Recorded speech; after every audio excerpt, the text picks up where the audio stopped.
to the next video, guys. So I hope everything so far has been sinking in. If not, go back through the videos, read the book a few times, have a play on the charts. So gone through the trendline bounce, the confidence is looking for, how to actually draw the trend line on there, combine it with the moving averages, combine it with the key levels, and so on. So this video is going to be a rundown on the trendline break, the rules, and then the next video is going to be about counter trend lines. They kind of tie in hand, to be honest, but I just want to separate that. A few different concepts I want to talk about. So trendline break rules entry. So obviously we have the Aussie dollar, which we've already marked out, okay, on the daily time frame, right, which we've looked at on all videos now. If I can just remove some of this. Okay, so what we have is the daily trend line has been broken. Daily trend line has been broken. The things we're looking for. Right, so we have the MA cross. Now the MA crossover is going to come, one, before a break, two, same time as a break, or three, a break,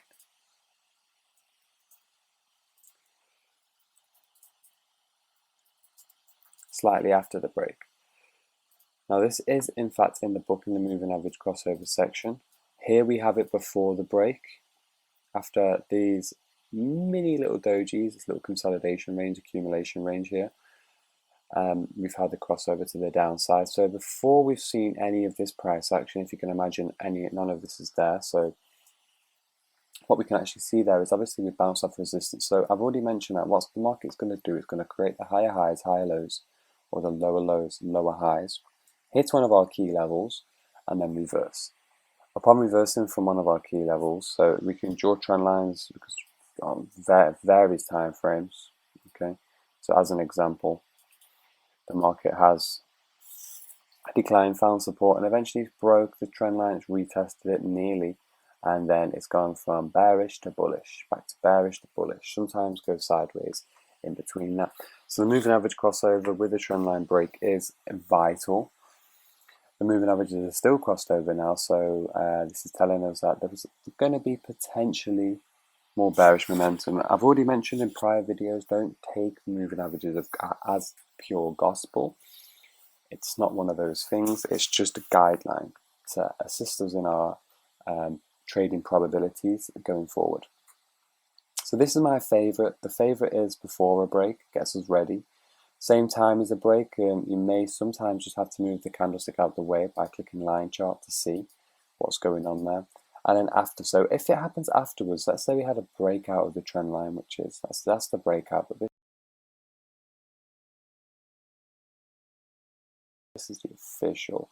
Okay, we're fully out of that trend line now.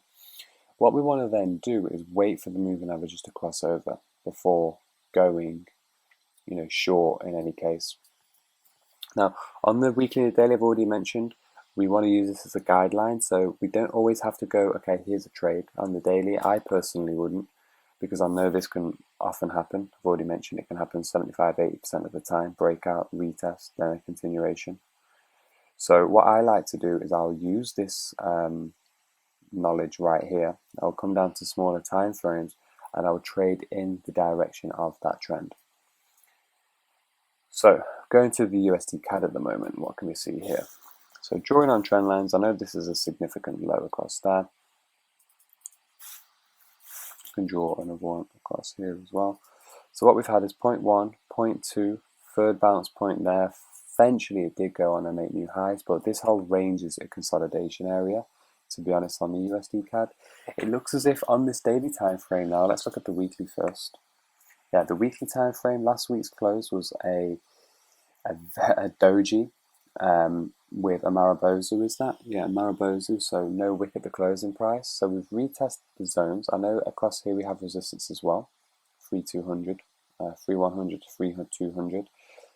Moving averages across to the upside on this weekly. We ideally want the moving averages to cross back below. But just looking at the candlestick formation and what's happened on the weekly and the daily time frames there, as you can see, We had 2 days of consolidation, 1, 2 dojis in a row, brilliant factor to determine a potential reversal. This could be a lower swing high from here, okay, and then here. So lower high, getting ready to make what, guys? A new lower low past this. That will be the last lower low, right? So remember the 75% chance now USD CAD will decline from 1.2981 to take out 1.2760. So that's 120 pips. If it does do that, what I'm focused on here is we are looking at a trendline break. Now this one was very messy, very messy, but this secondary one, this outer one here, this could be the deciding factor for this going a lot lower. And in the grand scheme of things, we're looking at the market taking out this level. Okay, taking out that level. Now in the book, there are a few examples of trendline breaks. So this is the Euro USD on the weekly, so we had 0.1, 0.2. So when the trendline breaks, generally speaking, the second point here is going to be the first target for the break. If we break below that, our first point is going to be the overall target. So trendline 0.2 equals target 1. Trendline 0.1 equals target 2. If we relate this to the USD CAD, so this is 0.1, this is 0.2. Obviously, using our logical brain, upon a break, we're not going to say, okay, that's the first target for USD CAD, even though it is in respect of the lower low structure that could potentially come through after this lower high here. Okay, we are going to be looking for 1.2470 to come through, if not break through and go even lower. Okay, so going back to the book, we've got these again, MA crossover before the break, which is the best signal, the warning signal just here. Shooting star reversal candlestick at the resistance. So again, even though this was very choppy price action, it hit its head on a barrier, came down, broke the trend line. It remained below the moving averages as well. Smashed straight through target 1, came up to retest that here, 1, 2, moving averages stayed crossed to the downside. And then I didn't expect this one in myself, but it actually broke straight through secondary target as well. Okay, so it's quite straightforward, to be honest, these rules with a trendline break. So where do we actually instigate the official break, and how can we say it's an official break now? This is one that I'm going to have to show you on. Let me just pull up a past example quickly. GBP USD would be good for it, 4 hour. Okay, so when a trend line is broken, the things we're looking for, the confluences, we don't necessarily need 5 as we did on a trend line bounce, but generally speaking, what we're going to see is, if I can just use my bubble tool for this, and this goes for counter trend lines as well, guys, as we'll get through that shortly. So I'm going to use the call out. So number 1 is the moving average crossover, and the official low, so 2 breakout candle close. So when that breakout candle closes, and obviously it can bounce its head off resistance. I'm sure you guys know now the importance of top-down analysis, looking at the bigger picture, then zooming down to get some structure in your trading and organization. And also obviously keeping an eye on where your targets are. So let's say, for instance, we have some daily support at 1.2900 or whatnot, and then we can weigh up the risk reward factors here as well. The stop loss is always going to go as the A tool.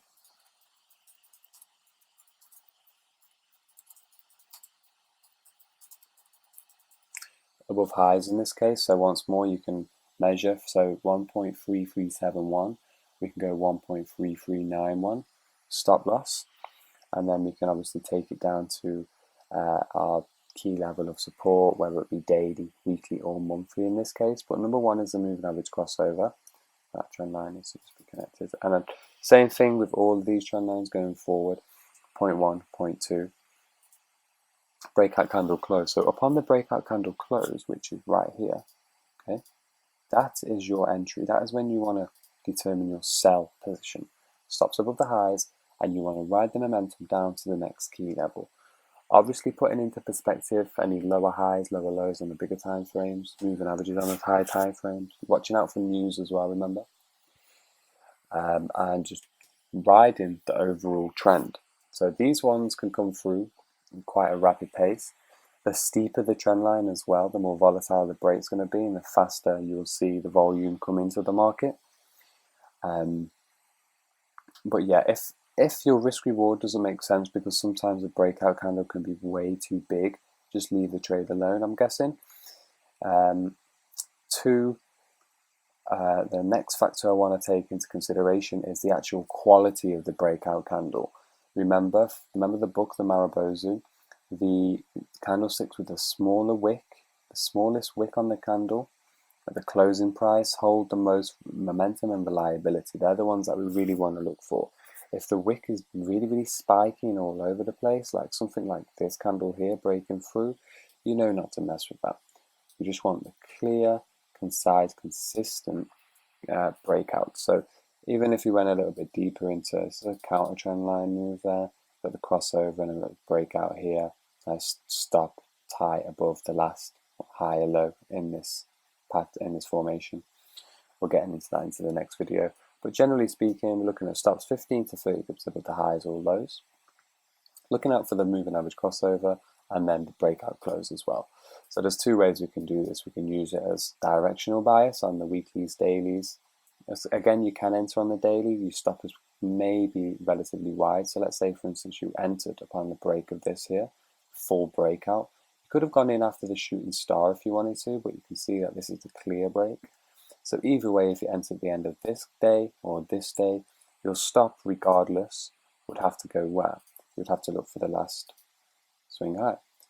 So it would be the spike of the shooting star candle there, and you're looking at 15 to 30 pips above that. So 7,690, we're looking at about 7,710s.